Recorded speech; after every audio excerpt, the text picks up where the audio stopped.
4 TMC Kaveri ನೀರು ಬಿಡುವಂತೆ ಆದೇಶವನ್ನ ಮಾಡಿದ ಹಿನ್ನೆಲೆಯಲ್ಲಿ ಮಂಡ್ಯದಲ್ಲಿ ರೈತ ಸಂಘಟನೆಗಳು ಭಾರಿ ಪ್ರತಿಭಟನೆಯನ್ನ ಆರಂಭ ಮಾಡಿದ್ದು ಪ್ರತಿಭಟನೆ ಮಾಡ್ತಾ ಇದ್ದಾರೆ. ಮಂಡ್ಯದ ಸಂಜಯ್ ವೃತ್ತದಲ್ಲಿ ಪ್ರತಿಭಟನೆ ಜೋರಾಗಿದೆ. ಹಳೆ ಮೈಸೂರು ಬೆಂಗಳೂರು ಹೆದ್ದಾರಿಯನ್ನ ತಡೆದು ತಮ್ಮ ಆಕ್ರೋಶವನ್ನ ವ್ಯಕ್ತಪಡಿಸಿದ್ದಾರೆ. ಅರೆಬೆತ್ತಲೆ ಪ್ರತಿಭಟನೆಯನ್ನ ಮಾಡಿದ್ದಾರೆ ಹೋರಾಟಗಾರರು. ಕೇವಲ 92 ಅಡಿ ಮಾತ್ರ ನೀರಿದೆ, ನೀರು ಬಿಡಬೇಡಿ ಅಂತ ಹೇಳಿ ರೈತ ಸಂಘಟನೆಯವರು ಒತ್ತಡವನ್ನ ಮಾಡ್ತಾ ಇದ್ದಾರೆ. ಕಾರಣ ಇಲ್ಲೇ ನೀರಿಲ್ಲ, ಇನ್ನು ತಮಿಳುನಾಡಿಗೆ 4 ಟಿಎಂಸಿ ನೀರು ಬಿಟ್ರೆ ಪರಿಸ್ಥಿತಿ ಏನು? ಈ ಹಿನ್ನೆಲೆಯಲ್ಲಿ ಇದೀಗ ರೈತ ಸಂಘಟನೆಗಳು ಭಾರಿ ಆಕ್ರೋಶವನ್ನ ವ್ಯಕ್ತಪಡಿಸಿ ಪ್ರತಿಭಟನೆಯನ್ನ ಮಾಡ್ತಾ ಇವೆ. ಮಂಡ್ಯದ ಸಂಜಯ್ ವೃತ್ತದಲ್ಲಿ ಪ್ರತಿಭಟನೆ ಜೋರಾಗಿ ನಡೀತಾ ಇದೆ. ಹಳೆ ಮೈಸೂರು ಬೆಂಗಳೂರು ಹೆದ್ದಾರಿ ತಡೆದಿದ್ದಾರೆ, ಅಲ್ಲೇ ಆಕ್ರೋಶವನ್ನ ವ್ಯಕ್ತಪಡಿಸಿದ್ದಾರೆ. ಅರೆಬೆತ್ತಲೆ ಪ್ರತಿಭಟನೆಯನ್ನು ಕೂಡ ಹೋರಾಟಗಾರರು ಮಾಡಿದ್ದಾರೆ. ಕೇವಲ 92 ಅಡಿ ಮಾತ್ರ ನೀರಿದೆ, ನೀರು ಬಿಡಬೇಡಿ ಅಂತ ಒತ್ತಾಯವನ್ನ ಮಾಡ್ತಾ ಇದ್ದಾರೆ. ಈಗಾಗಲೇ ಇದಕ್ಕೆ ಜಲಸಂಪನ್ಮೂಲ ಸಚಿವರಾಗಿರುವ ರಾಮಲಿಂಗಾರೆಡ್ಡಿ ಅವರು ಹೇಳಿದ್ದಾರೆ, ಯಾವುದೇ ಕಾರಣಕ್ಕೂ ನೀರು ಬಿಡುವ ಪ್ರಶ್ನೆ ಇಲ್ಲ ಅಂತ ಹೇಳಿದ್ದಾರೆ. ಜೊತೆಗೆ ನಾವು ಮತ್ತೆ ಅಪೀಲ್ ಮಾಡ್ತೀವಿ ಅನ್ನುವ ವಿಚಾರವನ್ನ ಹೇಳಿದ್ದಾರೆ. ಸಿಎಂ ಅವ್ರ ಜೊತೆಗೆ ನಾನು ಇದರ ಬಗ್ಗೆ ಮಾತಾಡ್ತೀನಿ ಅಂತಾನು ಹೇಳಿದ್ದಾರೆ. ಈಗಾಗಲೇ ಸಚಿವರುಗಳು ಕೂಡ ಒಂದು ಸ್ಪಷ್ಟನೆ ಇದೆ ಅವರಿಗೆ ಅದರಲ್ಲಿ. ಯಾಕಂದ್ರೆ ಇಲ್ಲೇ ನೀರಿಲ್ಲದ ಸಂದರ್ಭದಲ್ಲಿ ಹೇಗೆ ಯಾವುದೇ ಆದೇಶ ಕೊಟ್ಟರು ಕೂಡ ನಾವು ಹೇಗೆ ನೀರು ಬಿಡೋದಿಕ್ಕಾಗತ್ತೆ? ಮೊದಲು ನಮ್ಮದು, ನಮ್ಮ ಮನೆ, ನಮ್ಮ ರಾಜ್ಯ ಅನ್ನೋದು ಇರಬೇಕು. ಹಾಗಾಗಿಯೇ ಇದೀಗ ನಮಗೆ ಇಲ್ಲಿ ನೀರಿಲ್ಲ ಅಂತ ಹೇಳಿದ್ರೆ ಇನ್ನೊಬ್ಬರ ಬೆಳೆಗೆ ನೀರು ಕೊಡೋದಕ್ಕೆ ಹೇಗೆ ಸಾಧ್ಯ? ಇದು ಎಲ್ರಿಗೂ ಇರುವಂತಹ ಪ್ರಶ್ನೆ. ಅದೇ ಕಾರಣಕ್ಕಾಗಿ ಇದೀಗ ಮತ್ತೊಮ್ಮೆ ಅಪೀಲ್ ಹೋಗ್ತೀವಿ ಅಂತ ಹೇಳಿದ್ದಾರೆ. ಆದ್ರೆ ಇದೀಗ ಅನ್ನದಾತರ ಆಕ್ರೋಶ ಕಟ್ಟೆ ಹೊಡೆದಿದೆ, ಪ್ರತಿಭಟನೆಯನ್ನ ಮಾಡ್ತಾ ಇದ್ದಾರೆ. ಯಾವಾಗ ಸಿಡಬ್ಲ್ಯೂಆರ್ಸಿ ಈ ರೀತಿಯಾದಂತಹ ಒಂದು ಸೂಚನೆಯನ್ನ ಕೊಡ್ತೋ ಆಗ್ಲೇ ಆಕ್ರೋಶ ಭುಗಿಲೆದ್ದಿದೆ.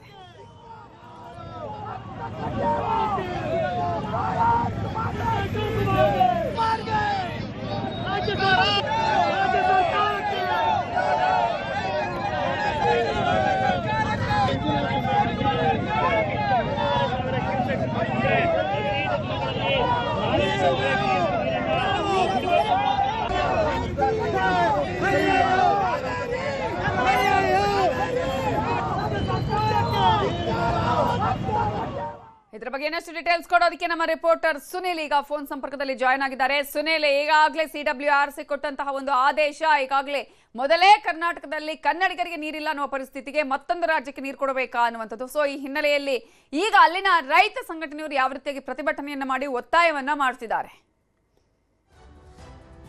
ನವಿತಾ, ಏನು ತಮಿಳುನಾಡಿಗೆ ನೀರನ್ನ ಬಿಡಬೇಕು ಅನ್ನುವಂತಹ ಕಾವೇರಿ ನೀರು ನಿರ್ವಹಣಾ ಪ್ರಾಧಿಕಾರದ ಆದೇಶ ಏನಿದೆ, ಇದು ಮಂಡ್ಯ ರೈತರಿಗೆ ನಿಜಕ್ಕೂ ಬೇಸರವನ್ನ ತರಿಸಿರುವಂತದ್ದು. ಈ ನಿಟ್ಟಿನಲ್ಲೇ ಮಂಡ್ಯ ರೈತರು ರಸ್ತೆಗೆ ಇಳಿದು ಇವತ್ತು ಹೋರಾಟಗಳನ್ನ ಮಾಡ್ತಾ ಇದ್ದಾರೆ.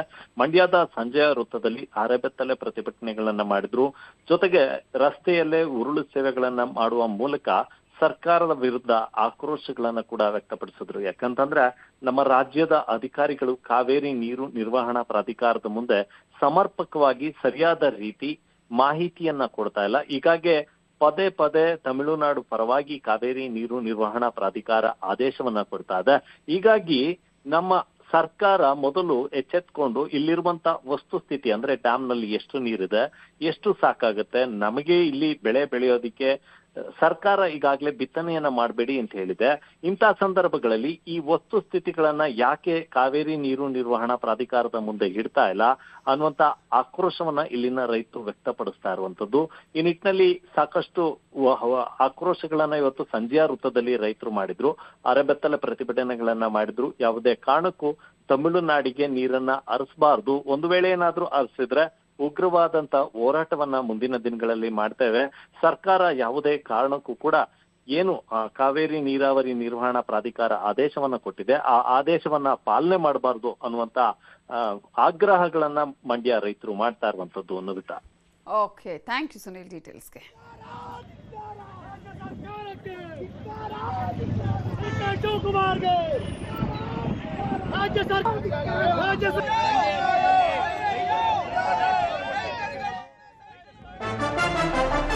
ತಮಿಳುನಾಡಿಗೆ ನೀರು ಬಿಡೋದಕ್ಕೆ ಸಿಡಬ್ಲ್ಯೂಆರ್ಸಿ ಸೂಚನೆಯನ್ನ ಕೊಟ್ಟಂತಹ ವಿಚಾರಕ್ಕೆ ಸಂಬಂಧಪಟ್ಟ ಹಾಗೆ ತಮಿಳುನಾಡಿಗೆ ಈಗ ನೀರು ಬಿಡೋದಿಕ್ಕಾಗಲ್ಲ.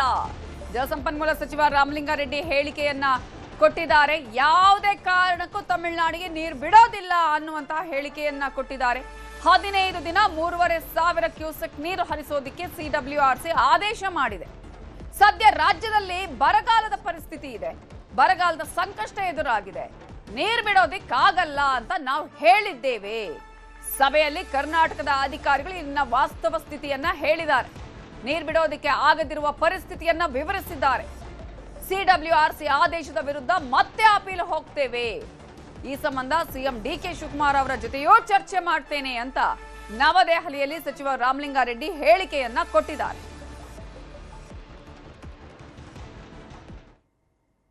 CWRC ಮೀಟಿಂಗ್ ಇತ್ತು. ಹಿಂದಿನ ಮೀಟಿಂಗಲ್ಲಿ CWRC ಆಗಲಿ CWMA ಆಗಲಿ ನೀರು ಬಿಡಿ ಅಂತ ಹೇಳಿರಲಿಲ್ಲ. ಈ ಬಾರಿ ನೀರು ಬಿಡಿ ಅಂತ ಹೇಳಿದ್ದಾರೆ. ನಮ್ಮ ಕರ್ನಾಟಕದ ಅಧಿಕಾರಿಗಳು ನಮಗೆ ಕುಡಿಯೋ ನೀರಿಗೆ ಅಗತ್ಯ ಇದೆ, ನೀರು ಬಿಡೋಕ್ಕಾಗಲ್ಲ ಅಂತ ಮೀಟಿಂಗಲ್ಲಿ ಹೇಳಿದ್ದಾರೆ. ಆದರೂ ಕೂಡ ಅವರು ಒಂದು ದಿನಕ್ಕೆ 3,000 ಕ್ಯೂಸೆಕ್ಸು ಅಂದರೆ 15 ದಿನಗಳ ಕಾಲ ಬಿಡಿ ಅಂತ ಹೇಳಿದ್ದಾರೆ. CWRC ಮೇಲೆ ಅಪೀಲು ಹಾಕ್ಕೋಬೋದು. ನಾವು CWMAಗೆ ಅಪೀಲು ಹಾಕ್ಕೋಬೋದು. ಈಗ ಮುಖ್ಯಮಂತ್ರಿಗಳ ಗಮನಕ್ಕೆ ತಂದು ನಾಳೆ ಅಧಿಕಾರಿಗಳು ಮೀಟಿಂಗ್ ಕರೆದಿದ್ದೀನಿ. ಏನು ಮಾಡಬೇಕು ನಾಳೆ ತೀರ್ಮಾನ ಮಾಡ್ತೀವಿ. ನಮ್ಮ ಆದ್ಯತೆ ಫಸ್ಟ್ ಪ್ರಿಫರೆನ್ಸು ಕುಡಿಯೋ ನೀರಿಗೆ. ನೀರು ಮಳೆ ಬಂದು ಹೆಚ್ಚಾಗಿ ಮಳೆ ಬಂದು ಡ್ಯಾಮ್ಗಳು ತುಂಬಿದ್ರೆ ನೀರು ಬಿಡೋದಕ್ಕೇನು ಅಡ್ಡಿ ಇಲ್ಲ. CWRC ಮೀಟಿಂಗ್ ಇತ್ತು. ಹಿಂದಿನ ಮೀಟಿಂಗಲ್ಲಿ CWRC ಆಗಲಿ CWMA ಆಗಲಿ ನೀರು ಬಿಡಿ ಅಂತ ಹೇಳಿರಲಿಲ್ಲ. ಈ ಬಾರಿ ನೀರು ಬಿಡಿ ಅಂತ ಹೇಳಿದ್ದಾರೆ. ನಮ್ಮ ಕರ್ನಾಟಕದ ಅಧಿಕಾರಿಗಳು ನಮಗೆ ಕುಡಿಯೋ ನೀರಿಗೆ ಅಗತ್ಯ ಇದೆ, ನೀರು ಬಿಡೋಕ್ಕಾಗಲ್ಲ ಅಂತ ಮೀಟಿಂಗಲ್ಲಿ ಹೇಳಿದ್ದಾರೆ. ಯಾವುದೇ ಕಾರಣಕ್ಕೂ ತಮಿಳುನಾಡಿಗೆ ನೀರು ಬಿಡಬಾರದು. ಪ್ರಾಧಿಕಾರಕ್ಕೆ ವಸ್ತುಸ್ಥಿತಿ ವಿವರಿಸಲು ರಾಜ್ಯ ಸರ್ಕಾರ ವಿಫಲವಾಗಿದೆ. ಸರ್ಕಾರದ ವಿರುದ್ಧ ವಿಪಕ್ಷ ನಾಯಕ ಆರ್ ಅಶೋಕ್ ವಾಗ್ದಾಳಿಯನ್ನ ಮಾಡಿದ್ದಾರೆ. ಈಗಾಗಲೇ ಸಿಡಬ್ಲ್ಯೂಆರ್ಸಿಯನ್ನು ಸೂಚನೆ ಕೊಟ್ಟಿದೆ. ಹಾಗಂತ ಹೇಳಿ ತಮಿಳುನಾಡಿಗೆ ನೀರು ಬಿಡಬಾರ್ದು, ಪ್ರಾಧಿಕಾರಕ್ಕೆ ವಸ್ತುಸ್ಥಿತಿ ವಿವರಿಸೋದಕ್ಕೆ ರಾಜ್ಯ ಸರ್ಕಾರ ಇಲ್ಲಿ ವಿಫಲ ಆಗಿದೆ ಅಂತ ಸರ್ಕಾರದ ವಿರುದ್ಧ ವಿಪಕ್ಷ ನಾಯಕ ಆರ್ ಅಶೋಕ್ ವಾಗ್ದಾಳಿ ಮಾಡಿದ್ದಾರೆ. ಈಗಾಗಲೇ ಕುಡಿಯುವ ನೀರಿಗೆ ಹಾಹಾಕಾರ ಶುರುವಾಗಿದೆ. ನೀರು ಬಿಟ್ರೆ ನಾವು ಸರ್ಕಾರದ ವಿರುದ್ಧ ಹೋರಾಡ್ತೇವೆ ಅಂತ ಸಿಎಂ ಡಿಕೆ ಶಿವಕುಮಾರ್ ಅವರು ಕೂಡಲೇ ಸಮಸ್ಯೆಯನ್ನ ಬಗೆಹರಿಸಬೇಕು. ಕೂಡಲೇ ರಾಜ್ಯ ಸರ್ಕಾರ ಪ್ರಾಧಿಕಾರಕ್ಕೆ ಮೇಲ್ಮನವಿಯನ್ನ ಸಲ್ಲಿಸಬೇಕು, ವಸ್ತುಸ್ಥಿತಿಯನ್ನ ವಿವರಿಸಬೇಕು.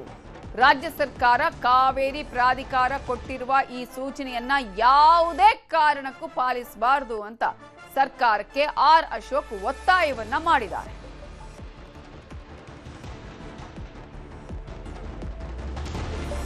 ಆರ್ ಅಶೋಕ್ ಅವರನ್ನ ನಮ್ಮ ಪೊಲಿಟಿಕಲ್ ಬ್ಯೂರೋ ಹೆಡ್ ಆಗಿರುವ ಚಿದಾನಂದ ಪಟೇಲ್ ಮಾತಾಡಿಸಿದ್ದಾರೆ. ಕಾವೇರಿ ನದಿ ನೀರು ನಿರ್ವಹಣಾ ಸಮಿತಿ ಕರ್ನಾಟಕಕ್ಕೆ 15 ದಿನಗಳ ಕಾಲ ಪ್ರತಿದಿನ 3,500 ಕ್ಯೂಸೆಕ್ಸ್ ನೀರನ್ನು ಬಿಡಲಿಕ್ಕೆ ಈಗ ಸೂಚನೆಯನ್ನು ಕೊಟ್ಟಿರ್ತಕ್ಕಂಥ ಕಡೆ ಆದೇಶ ಪಾಲನೆ ಮಾಡಬೇಕಾ, ಸರ್ಕಾರ ರಿವ್ಯೂ ಪಿಟಿಷನ್ ಹಾಕಬೇಕಾ ಎಂಬುದು ಚರ್ಚೆ ನಡೀತಿರ್ತಕ್ಕಂಥದ್ದು. ಹಾಗಾಗಿ ಈ ಬಗ್ಗೆ ಮಾತನಾಡಲಿಕ್ಕೆ ನಮ್ಮ ಜೊತೆ ವಿಪಕ್ಷ ನಾಯಕ ಆಗಿರ್ತಕ್ಕಂಥ ಆರ್ ಅಶೋಕ್ ರವರಿದ್ದಾರೆ. ಆರ್ ಅಶೋಕ್ ರವರ ಇಡೀ ಪರಿಸ್ಥಿತಿಯನ್ನು ನಾನು ನಿಮಗೆ ಈಗಾಗಲೇ ನಾನು ಹೇಳಿರ್ತಕ್ಕಂಥದ್ದು. ಈಗ ಸರ್ಕಾರದ ಮುಂದಿರ್ತಕ್ಕಂಥ ಸವಾಲುಗಳೇನು, ಆದಿ ಏನು? ಇಲ್ಲ, ಈ ಒಂದು ಆದೇಶ ಏನು ಬಂದಿದೆ ನನಗಂತೂ ಒಂದು ರೀತಿ ಆಘಾತ ತಂದಿದೆ. ಮಂತ್ರಿ ಇರ್ಬೋದು, ಮುಖ್ಯಮಂತ್ರಿಗಳಿರ್ಬೋದು, ಇದನ್ನೆಲ್ಲ ಒಂದು ಕಡೆ ಸೀರಿಯಸ್ ಆಗಿ ತೊಗೊಂಡಿದ್ದಾರೆ ಅಂತ ಅನಿಸ್ಲೇ ಇಲ್ಲ ನನಗೆ. ನಾನು KRSಗೂ ಹೋಗಿದ್ದೆ. KRS ಖಾಲಿಯಾಗಿರೋದು ಚಿತ್ರನೂ ಕೂಡ ನನ್ನ ಇದರಲ್ಲೇ ಹಾಕ್ಕೊಂಡು ಫೇಸ್ಬುಕ್ಕಲ್ಲಿ ಹಾಕಿದ್ದೇನೆ ನನಗೆ. ಅಂದರೆ ಇಡೀ ರಾಜ್ಯದಲ್ಲಿ ಬರಗಾಲ, ಕುಡಿಯೋ ನೀರಿಗೆ ಹಾಹಾಕಾರ, ಎಕ್ಸ್ಪೆಷಲಿ ಕಾವೇರಿನ ನಂಬ್ಕೊಂಡಿರೋವಂಥದ್ದು ಕುಡಿಯೋ ನೀರಿಗೆ ಬೆಂಗಳೂರು 1.5 ಕೋಟಿ ಜನ ಇದ್ದಾರೆ. ಮತ್ತು ಮಂಡ್ಯದ ಜನದ ರೈತರ ಬವಣೆ, ಮೈಸೂರು, ಇವೆಲ್ಲವನ್ನು ನೋಡಿದ ಮೇಲೆ ಇದನ್ನು ಸರಿಯಾಗಿ ಮಂಡಳಿಯ ಮುಂದೆ ಮಂಡಿಸುವಂಥದ್ರಲ್ಲಿ ರಾಜ್ಯ ಸರ್ಕಾರ ವೈಫಲ್ಯ ಆಗಿದೆ ಅಂತ ಅನಿಸುತ್ತೆ. ಸರ್, ನಿಮ್ಮ ಪ್ರಕಾರ ಸರ್ ಪ್ರಾಧಿಕಾರದ ಆದೇಶವನ್ನು ಪಾಲನೆ ಮಾಡಬೇಕು ಅಥವಾ ಧಿಕ್ಕರಿಸಬೇಕು? ಯಾಕಂತ ಹೇಳಿದ್ರೆ ಕರ್ನಾಟಕ, ನೀವು ಹೇಳ್ತಿದ್ದೀರಾ ಕರ್ನಾಟಕ ಸರ್ಕಾರದ ಅಧಿಕಾರಿಗಳು ಸರಿಯಾಗಿ ಇಲ್ಲಿನ ವಸ್ತುಸ್ಥಿತಿ ವಿವರಿಸಿಲ್ಲ ಅಂತ ಹೇಳ್ತಿದ್ದೀರಾ. ಈಗ ತಮಿಳ್ನಾಡವ್ರು ಏನು ಆದೇಶನ ಪಾಲನೆ ಮಾಡ್ತಾರಾ? ಒಂದು ಕೋರ್ಟಲ್ಲಿ ಈಗ ಮೇಕೆದಾಟು ವಿಚಾರವಾಗಿ ಕೋರ್ಟ್ ಅವ್ರ ವಿರುದ್ಧ ಆದೇಶ ಮಾಡಿದ್ರು, ಮತ್ತೆ ಅಪೀಲ್ ಹೋದರು, ಮತ್ತೆ ಈ ಥರ ಎಲ್ಲೆಲ್ಲಿ ಸಿಗುತ್ತೋ ಯಾವುದ್ಯಾವುದು ವೇನಲ್ಲಿ ಸಿಗುತ್ತೋ ಅದರಲ್ಲಿ ಅಪೀಲ್ಗಳು ಹಾಕ್ಕೊಂಡು ಇವತ್ತು ಮೇಕೆದಾಟು ಯೋಜನೆಗೆ ಅಡೆತಡೆಗಳನ್ನು ಮಾಡ್ತಾ ಇದ್ದಾರೆ. ಇವತ್ತು ಕೇಂದ್ರ ಸರ್ಕಾರ ಒಪ್ಪಿಗೆ ಕೊಟ್ಟ ಮೇಲೂ ಕೂಡ ಇವರು ಅಡೆತಡೆ ಮಾಡೋದನ್ನು ನಿಲ್ಲಿಸ್ತಾ ಇಲ್ಲ. ಹಾಗೆ ನಮ್ಮವ್ರೂ ಕೂಡ ಈಗ ಏನು ಆದೇಶ ಮಾಡಿದ್ದಾರೆ ಇದಕ್ಕೆ ಅಪೀಲ್ ಹೋಗಬೇಕು. ಅವರು ಅಪೀಲ್ ಹೋಗಬೇಕು, ಟೈಮ್ ತೊಗೊಬೇಕು. ಇಲ್ಲಿನ ಪರಿಸ್ಥಿತಿಯನ್ನು ಅಧ್ಯಯನ ಮಾಡೋಕ್ಕೆ ಒಂದು ತಂಡ ಬರಲಿ. ಅವರೇ ಪ್ರಾಧಿಕಾರದವರೇ ಒಂದು ತಂಡ ನೀರಾವರಿ ತಜ್ಞರನ್ನು, 2 ರಾಜ್ಯದ ನೀರಾವರಿ ತಜ್ಞರನ್ನು ಕಳಿಸ್ಲಿ, ಪರಿಶೀಲನೆ ಮಾಡಲಿ. ಇಲ್ಲಿನ ಬೆಳೆಗಳು ಏನೋ ಬೆಳೆ ಬೆಳೀತಾ ಇದ್ದಾರಾ, ಬೆಳೆ ಹಾನಿ ಆಗಿದೆಯಾ ಚೆಕ್ ಮಾಡಲಿ. ಬೆಳೆ ಬೆಳೀತಾ ಇದ್ದರೆ ನಮ್ಮ ಫಸಲು ಬರ್ತಾ ಇದ್ದರೆ ನೀವು ಮಾಡಿ. ರಾಜ್ಯ ಸರ್ಕಾರ ಡಿ ಕೆ ಶಿವಕುಮಾರ್ ಅವರು ಕೈ ಚೆಲ್ಲಿ ಆದೇಶದ ಪ್ರಕಾರ ನಾವು ಬಿಡಬೇಕು, ಏನು ಮಾಡೋಕ್ಕಾಗಲ್ಲ ಅಂದರೆ ಸ್ವಲ್ಪ ತಮಿಳ್ನಾಡು ನೋಡಿ ಬುದ್ಧಿ ಕಲ್ತ್ಕೊಡ್ಲಿ. ಈಗ ವಿಜಯನ್ನೆಲ್ಲ ಬರ್ತಾ ಇದ್ದಾರೆ, ಇವರೇ ಡಿ ಕೆ ಶಿವಕುಮಾರ್ ಅವರು ತಮಿಳ್ನಾಡು ಮುಖ್ಯಮಂತ್ರಿ ಮಾತುಕತೆ ಅಂತಾರೆ. ಏನು ಮಾತಾಡ್ತೀರಾ? ಕಾಟಾಚಾರಕ್ಕಷ್ಟೇ. ಎರಡೂ ನಿಮ್ಮ ಪಾರ್ಟಿನೇ, ಅಲ್ಲೂ ಕಾಂಗ್ರೆಸ್ ಪಾರ್ಟಿನೇ, ಇಲ್ಲೂ ಕಾಂಗ್ರೆಸ್ ಪಾರ್ಟಿನೇ. ನೀವು ಈ ಮೀಟಿಂಗ್ ಆದಮೇಲೆ ಆಚೆ ಬಂದು ತಮಿಳ್ನಾಡವ್ರು ಅದೇ ಡೈಲಾಗೇ ಹೊಡಿತಾರೆ, ನಾವು ಯಾವುದೇ ಕಾರಣಕ್ಕೂ ಮೇಕೆದಾಟಿಗೆ ಅನುಮತಿ ಕೊಡಲ್ಲ ಅಂತದು ಹೇಳೇ ಹೇಳ್ತಾರೆ. ಕಾವೇರಿ ನೀರು ಬಗ್ಗೆನೂ ಕೂಡ ಒಂದೇ ಒಂದು ಇಂಚೂ ಅವ್ರು ಹಿಂದೆ ಸರಿಯಲ್ಲ. ನಮ್ಮ ಸಿ ಎಮ್ಮು ಆಚೆ ಬಂದು ಇಬ್ಬರು ಒಳಗಡೆ ಮಾತಾಡ್ಕಂತಾರೆ. ಯಾಕಂದರೆ ಇಬ್ಬರು ಅಲ್ಲೂ ಕಾಂಗ್ರೆಸ್, ಇಲ್ಲೂ ನಿನಗೂ ತೊಂದರೆ ಆಗಬಾರ್ದು, ನನಗೂ ತೊಂದರೆ ಆಗಬಾರ್ದು. ನೀನು ಹಂಗೆ ಕಂಟಿನ್ಯೂ ಆಗಬೇಕು ಮುಖ್ಯಮಂತ್ರಿ, ನಾನು ಮುಖ್ಯಮಂತ್ರಿ ಆಗಬಾರ್ದು. ನಿನ್ನ ಪಾಡಿಗೆ ನೀನು ನಾನು ಅಷ್ಟೇ. ಇದೊಂದು ಕಣ್ಣೊರೆಸುವಂಥ ಭೇಟಿ ಅಷ್ಟೇ. ಇದರಿಂದ ಬರೆದು ಮಾಡ್ಕೊಳ್ಳಿ, ಟೀಕೆ ಮಾಡ್ಬೋದು. ಕಾಂಗ್ರೆಸ್ ಅವ್ರು ನನ್ನ ಸ್ಟೇಟ್ಮೆಂಟ್ ನೋಡಿದ ಮೇಲೆ ಟೀಕೆ ಮಾಡ್ಬೋದು. ಆದರೆ ಈ ಸಭೆ ಆದಮೇಲೆ ಅವ್ರು ಏನು ಸ್ಟೇಟ್ಮೆಂಟ್ ಕೊಡ್ತಾರೆ, ಅದು ನಾನು ಹೇಳಿದ್ದು ಸತ್ಯ ಆದರೆ ಒಪ್ಕೊಳ್ಳಿ. ಇದು ವಿಪಕ್ಷ ನಾಯಕ ಆರ್ ಅಶೋಕ್ರವರು ನ್ಯೂಸ್ 18 ಜೊತೆ ಕಾವೇರಿ ನದಿ ನೀರು ನಿರ್ವಹಣಾ ಸಮಿತಿ ಕೊಟ್ಟಿರ್ತಕ್ಕಂಥ ಆದೇಶ ಸಂಬಂಧಪಟ್ಟಾಗೆ ತಮ್ಮ ಅಭಿಪ್ರಾಯವನ್ನು ವ್ಯಕ್ತಪಡಿಸಿರ್ತಕ್ಕಂಥದ್ದು. ಕ್ಯಾಮ್ರಾ ಪರ್ಸನ್ ಮೋಹನ್ ರೆಡ್ಡಿ ಜೊತೆ ಚಿದಾನಂದ್ ಪಟೇಲ್, ನ್ಯೂಸ್ 18 ಕನ್ನಡ, ಬೆಂಗಳೂರು. ತಮಿಳುನಾಡಿಗೆ ದಿನಕ್ಕೆ 3,500 ಕ್ಯೂಸೆಕ್ನಂತೆ 15 ದಿನಗಳ ಕಾಲ ನೀರು ಹರಿಸುವಂತೆ CWRC ಸೂಚನೆ ಕೊಟ್ಟಿರೋದು ಸರಿಯಲ್ಲ ಅಂತ ಹೇಳಿ ಮಳವಳ್ಳಿಯಲ್ಲಿ ಮಾಜಿ ಶಾಸಕ ಡಾಕ್ಟರ್ ಅನ್ನದಾನಿ ಹೇಳಿದ್ದಾರೆ. ಈಗೇನು ಒಂದು ದಿನಕ್ಕೆ 3,500 ಕ್ಯೂಸೆಕ್ಸ್ ನೀರು ಬಿಡಬೇಕು ಅಂದರೆ 4 TMC ನೀರನ್ನು 15 ದಿನದ ಒಳಗಡೆ ಬಿಡಬೇಕು ಅಂತೇಳಿ ಪ್ರಾಧಿಕಾರ ಆದೇಶ ಮಾಡಿದೆ. ಇವತ್ತು ಇಲ್ಲಿ ಪರಿಸ್ಥಿತಿ, ನಮ್ಮ ಮಳವಳ್ಳಿಗೆ ನೀರಿಲ್ಲ, ನಮ್ಮ ವ್ಯಾವಸಾಯಿಕಲ್ಲ ಸ್ವಾಮಿ, ಕುಡಿಯೋಕ್ಕೆ ನೀರಿಲ್ಲ. ಅಂಥ ಸ್ಥಿತಿ ನಾವು ಇವತ್ತು ಎದುರಿಸ್ತಾ ಇದ್ದೀವಿ ಮಂಡ್ಯ ಜಿಲ್ಲೆಯಲ್ಲಿ.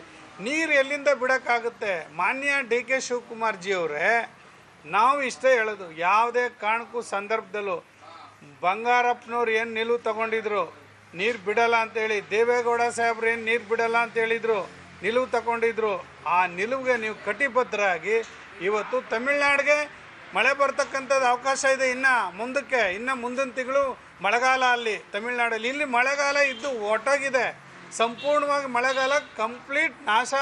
ಒಂದು ತೊಟ್ಟು ನೀರಿಲ್ಲ. ನಾವು ಇನ್ನು ಮಳೆ ನಿರೀಕ್ಷೆ ಮಾಡೋಂಗಿಲ್ಲ. ನಿಮಗೆ ಮಳೆ ಬರುತ್ತೆ, ಕಾಯಿರಿ ನೀವು, ನಮಗೆ ನೀರಿಲ್ಲ.